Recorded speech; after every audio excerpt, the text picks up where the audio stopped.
Allez, dernier épisode de notre série de la semaine, les gens d'ici. Vous le savez maintenant, cette année, nous allons poser régulièrement nos caméras à Nogent-sur-Seine, dans l'Aube, une ville indissociable de son musée, consacré à la sculptrice Camille Claudel. Il est fermé en ce moment et le restera jusqu'à début avril, mais en coulisses, on s'active déjà pour l'un des grands rendez-vous de l'année. Reportage de Stéphane Mocosé et Pauline Lermite. Pour le musée Camille Claudel, l'année 2025, c'est celle des travaux qui entraînent sa fermeture pour 2 mois. L'occasion du coup de prêter quelques-unes de ses œuvres pour se faire connaître, et notamment à l'étranger. Allons voir comment il s'y prépare. Ce jour-là, il règne un silence de cathédrale dans les salles du musée. Dans l'une d'elles, des yeux professionnels s'attardent sur une des œuvres majeures de Camille Claudel. Vous voyez, il y a une petite tache verte. L'âge mûr, 3 personnes représentant la destinée humaine jusqu'à la mort, a été réalisé autour de 1890 par l'artiste. 135 ans plus tard, la sculpture s'apprête à partir quelques semaines en prêt au musée de Brême en Allemagne. Mais avant de l'expédier, on fait ce qu'on appelle un constat d'état. Ça consiste en regarder l'œuvre dans tous les détails et bien repérer toutes les altérations existantes, puisqu'on est sur des œuvres qu'on vécu.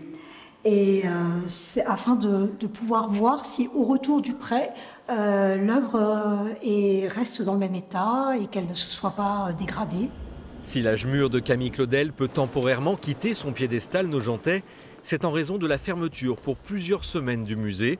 Au total, une quinzaine d'œuvres vont prendre l'air en France et à l'étranger, le temps que des travaux soient réalisés ici. En effet, on a un problème de malfaçon sur les tomates qui recouvrent le sol, donc on est obligé de les remplacer. Et donc pour pouvoir effectuer ces travaux, il faut vider cette salle, sortir toutes les sculptures.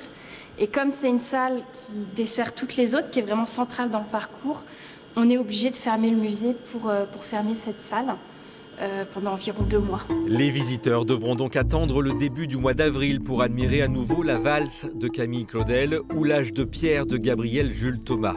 Mais durant cette période de travaux, le musée Claudel va terminer de préparer le prochain grand rendez-vous de sa saison. Mais pour en savoir plus, il faut pousser les portes de la réserve, située dans un lieu secret à Nogent-sur-Seine, à l'abri des regards, des trésors par milliers. Alors, ce sont les réserves principales du musée où on conserve les objets qui ne sont pas exposés au public dans nos salles. À partir du mois de mai, certains de ces objets vont retrouver la lumière par le biais d'une exposition photographique. Le musée caché, une opération qui a lieu tous les 2 ans. Le but, c'est de montrer toute la diversité de nos collections qui sont en réserve, qui ne sont pas exposées au public. Nous avons énormément de choses, nous avons 13 000 œuvres qui sont à l'inventaire. Donc ce n'est pas seulement des beaux-arts, des tableaux, des dessins, des sculptures aussi, mais aussi beaucoup d'archéologie que nous souhaitons faire connaître au public nogentais. Ce rendez-vous biannuel est porté aussi par les Nogentais et plus particulièrement cette année par les commerçants qui ont pu choisir une trentaine d'objets, dont certains très anciens.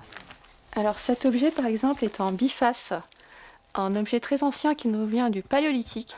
Il a été choisi par les bouchers pour représenter leur métier, puisqu'il s'agit d'un des plus anciens couteaux de boucherie connus. Dévoiler des trésors cachés et faire peau neuve pour le musée Camille Claudel.